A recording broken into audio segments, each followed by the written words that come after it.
So Democratic vice presidential nominee Tim Walz has gotten a little bit underneath Donald Trump's skin with his weird comments.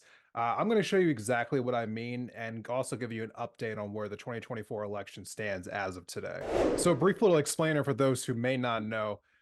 Governor Tim Walz, the governor of Minnesota, is now the vice presidential nominee for the Democratic Party.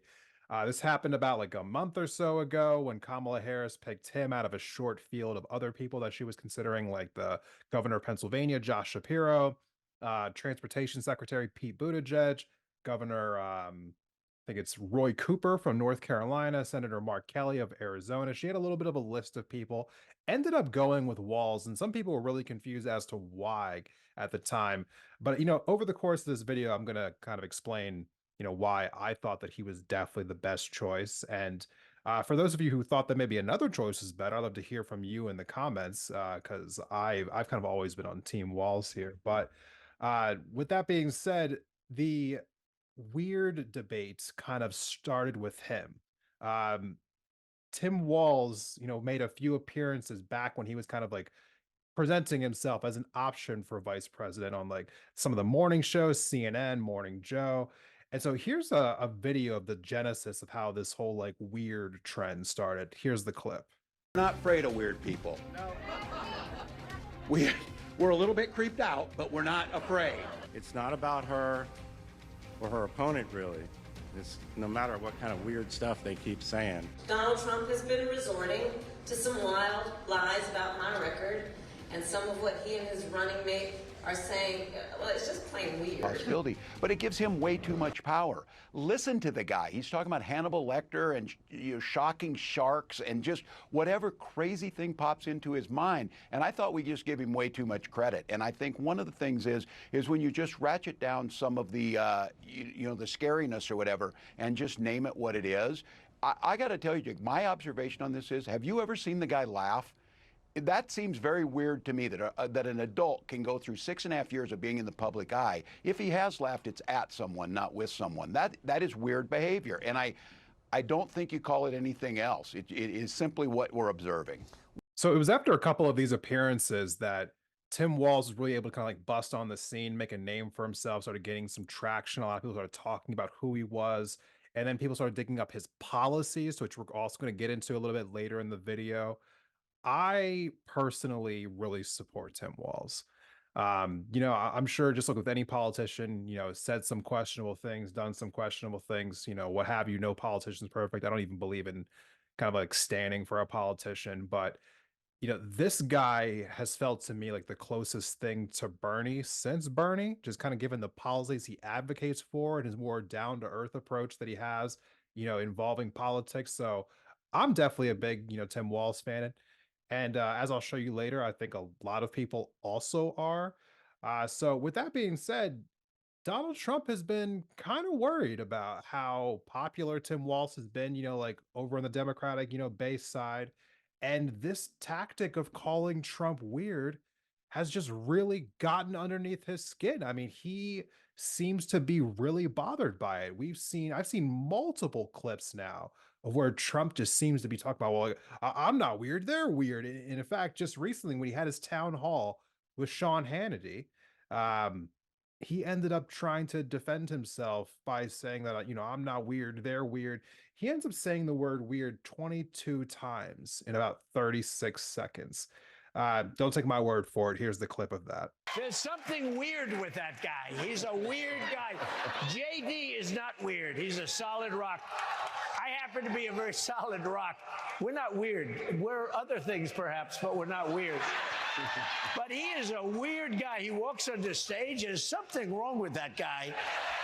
And he called me weird. And then the fake news media picks it up. That was the word of the day. Weird, weird, weird. They're all going, but we're not weird guys. We're very solid people that want our country to be great again. I mean, it's very simple. Let's play.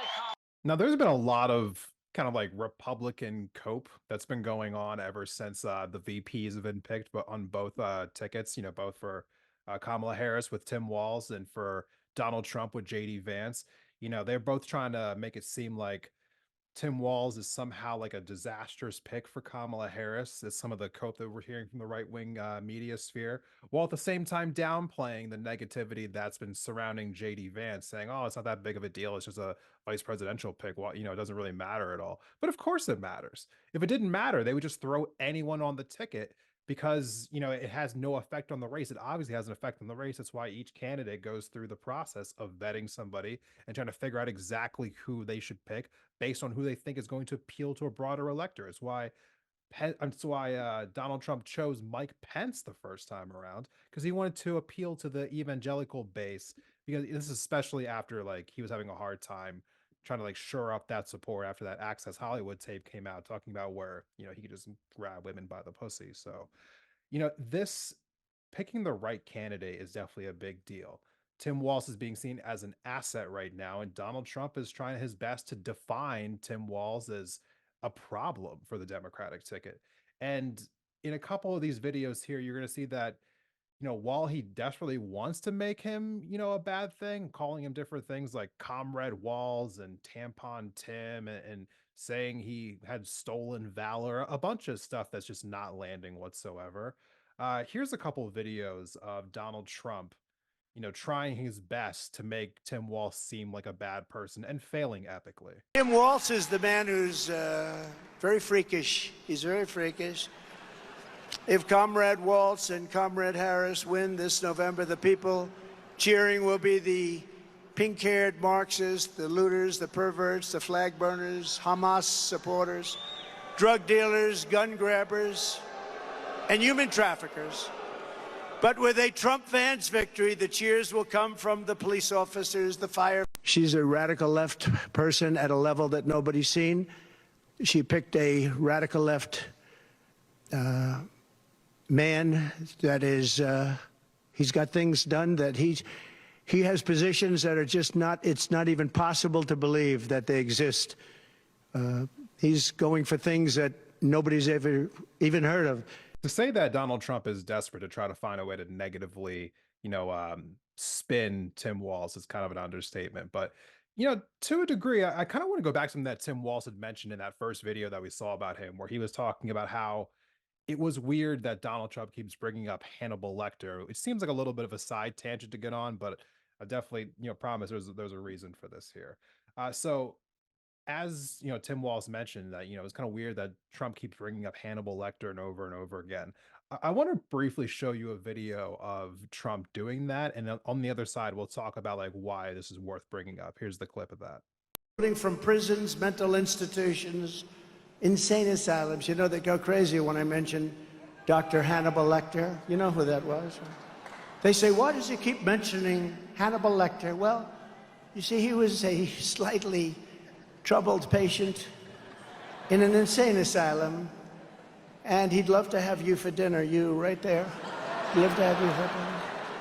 But I mentioned him because we have people like that coming into our country. They're closing their insane asylums all over the world. Okay, so at the end of the video there, you see that Donald Trump's trying to make a comparison to, people all over the world are letting out the people who have mental like issues, people who are mentally unstable, and they're just flooding this country. It's more like xenophobic propaganda, right? Saying that the world's mentally ill or like are being let out of insane asylums and they're just flooding into our country. It's like standard classic Republican, but even some more classic Trump of trying to scare people into voting for him. And it kind of like really harkens into the strategy that Trump here, has here. He knows for a fact that this is a close election. Like, make no mistake about it. It's gonna be a close election, and immigration seems to be something that the Republicans are focusing on as a strength for them. They think that they're going to be able to kind of just like keep hitting that topic again and again and again, and they're hoping that it'll break through for them enough because they know that on the defensive side they're being hit over and over again by the Democrats for any and all things abortion after the Supreme Court, like overturned Roe v. Wade a couple of years ago. So they're trying to focus on where they think their bread's going to get buttered at, right? And this really is something that they keep going back to. But let's just be clear, while the philosophy may make sense, like, oh, you want to focus on immigration because that's a topic of strength for you right now. the way he's going about it by keep talking about Hannibal Lecter and over again, it's weird. There's just no getting around it. It's weird. Like that is like I know that made me feel like an overused word at this point, but it's just bizarre, even for Trump. Like, is he really sitting there thinking to himself that this Hannibal Lecter thing is somehow working for him? Like, he's an old man. He's stuck in his ways. He's been in the spotlight for too long. I think a lot of people are kind of just tired of the Trump show. I mean, tell me if you think I'm wrong here. Like, please tell me in the comments. Like, do you think that I'm wrong that people are just tired of the Trump show? I think even his own supporters are kind of a little bit exhausted by him.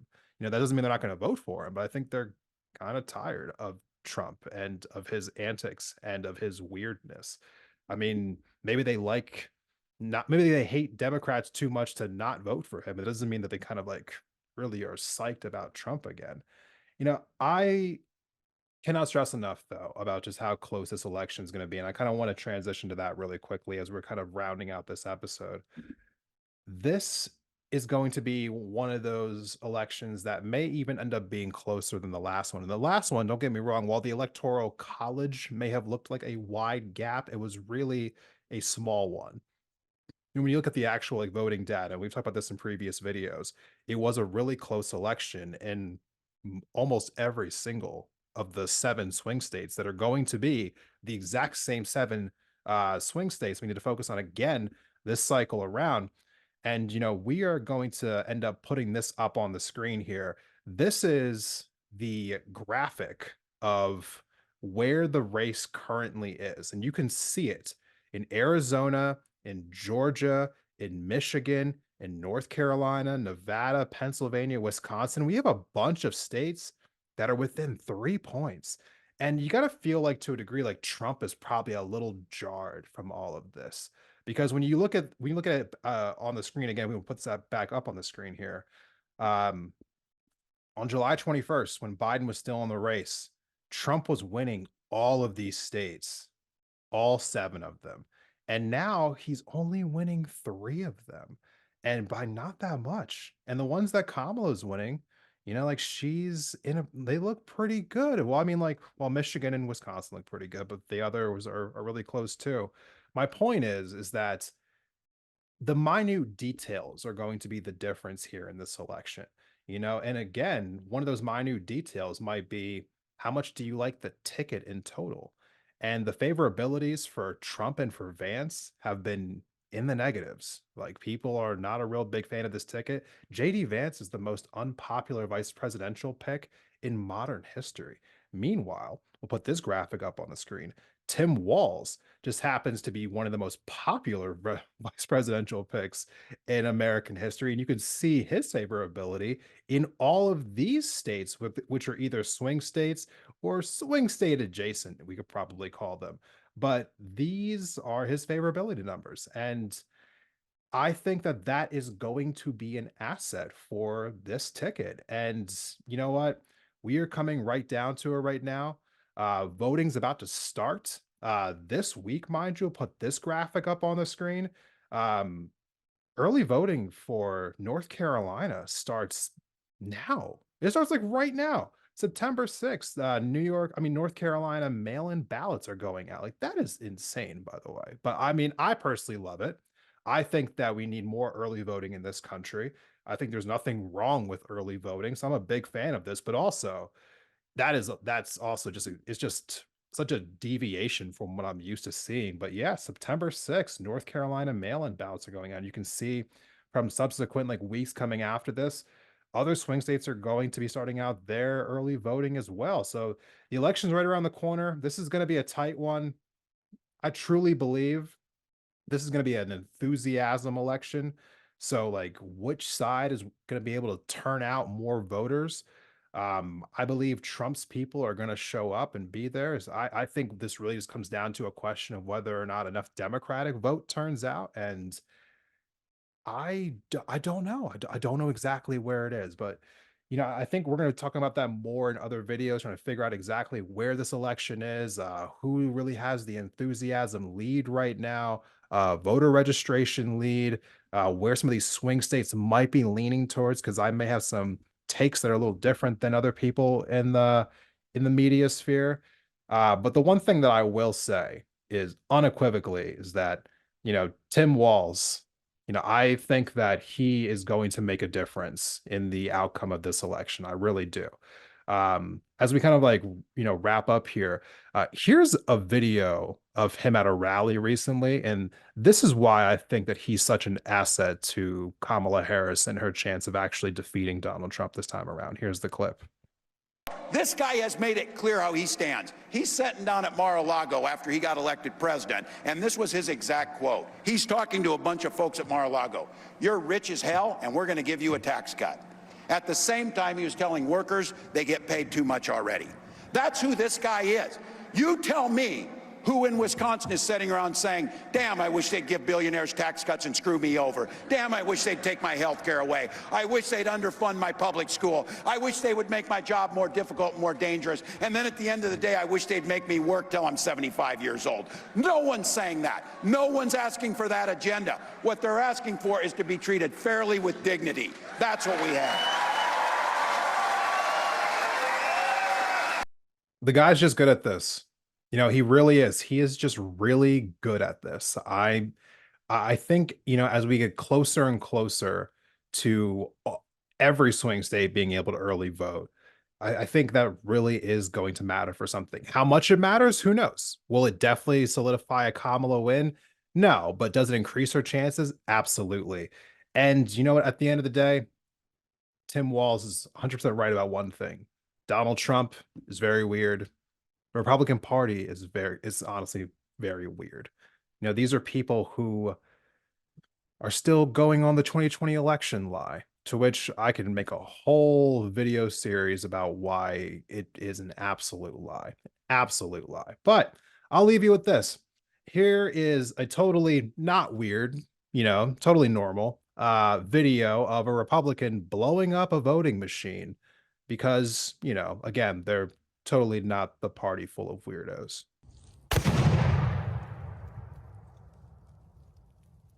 Send me to Washington.